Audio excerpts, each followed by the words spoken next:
혹시 완벽해야 한다는 생각 때문에 아무것도 시작 못하고 계신가요?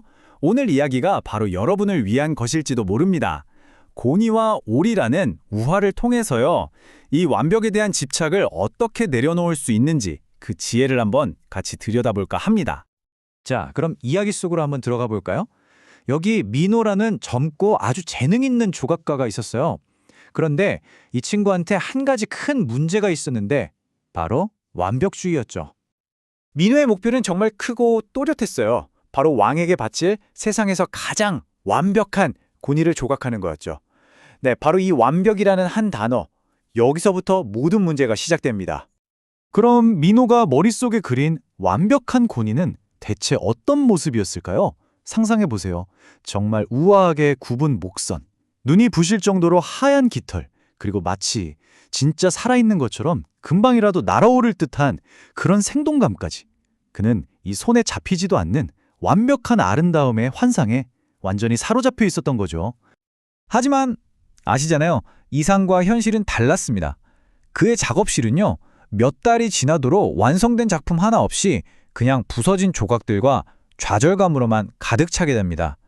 완벽을 향한 열망이 오히려 아무것도 못 만들게 막아버린 셈이죠. 머릿속에서는 계속 이런 자기 비판만 맴도는 거예요. 아, 목의 곡선이 틀렸어. 날개 각도가 진짜 미세하게 어긋났잖아. 아니야, 이 느낌이 아니라고. 결국엔 만들다가 부수고 또 만들다가 부수고.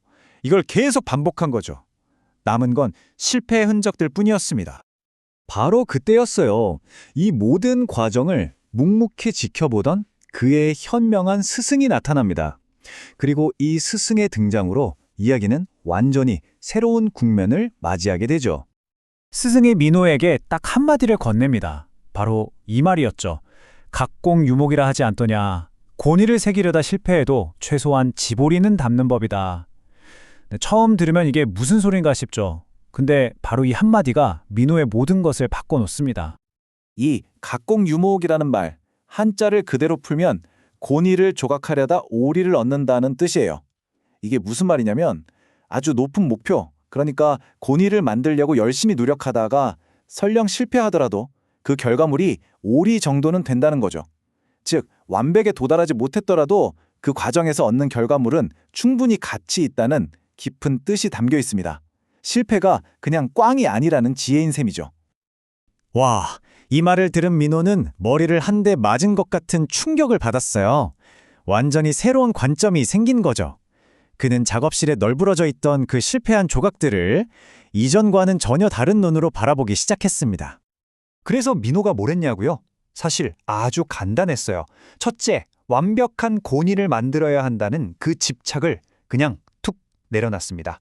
그리고 둘째, 그동안 실패라고 생각했던 조각들을 다시 모았죠.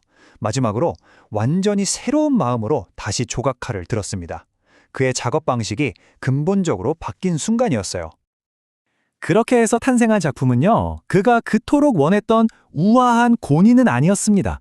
대신 아주 활기차고 뭐랄까 사람을 끄는 매력이 넘치는 오리 한 마리가 태어났죠. 자, 이 고니와 오리의 차이를 한번 보세요. 이게 정말 재밌어요. 원래 만들려던 고니는 어땠죠?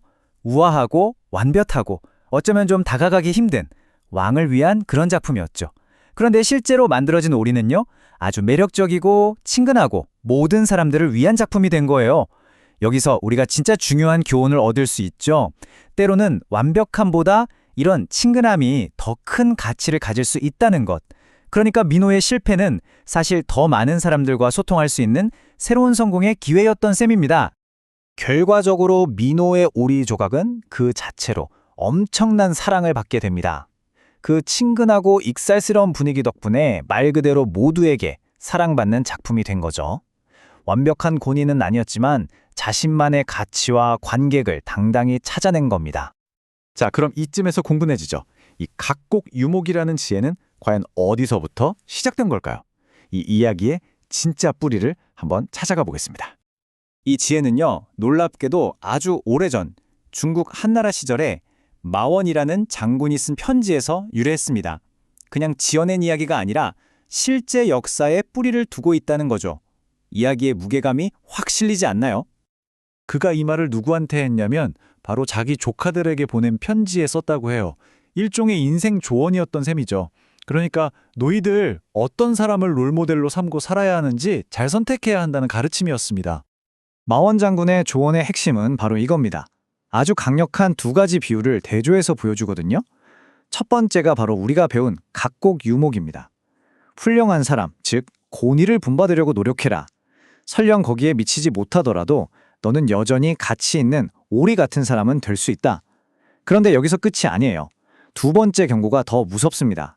바로 화우유구, 호랑이를 그리려다 개를 그린다는 말인데요.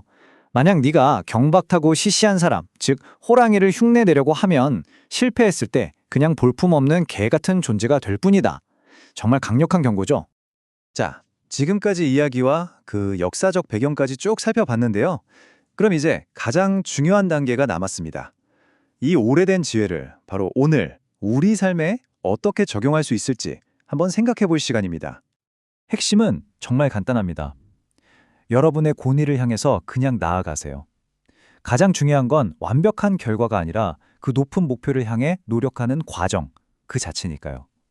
그리고 그 결과물이 설령 오리가 되더라도 그건 실패가 아닙니다. 그 자체로 충분히 가치 있는 결과물이라는 걸 꼭 기억하세요. 그러니까 제발 완벽하지 않을까봐 두려워서 시작조차 못하는 그런 일은 이제 그만두자는 거죠. 마지막으로 여러분 자신에게 이 질문을 한번 던져보시면 좋겠습니다. 완벽해야 한다는 두려움 때문에 아직 시작조차 못하고 있는 당신만의 고니는 과연 무엇인가요?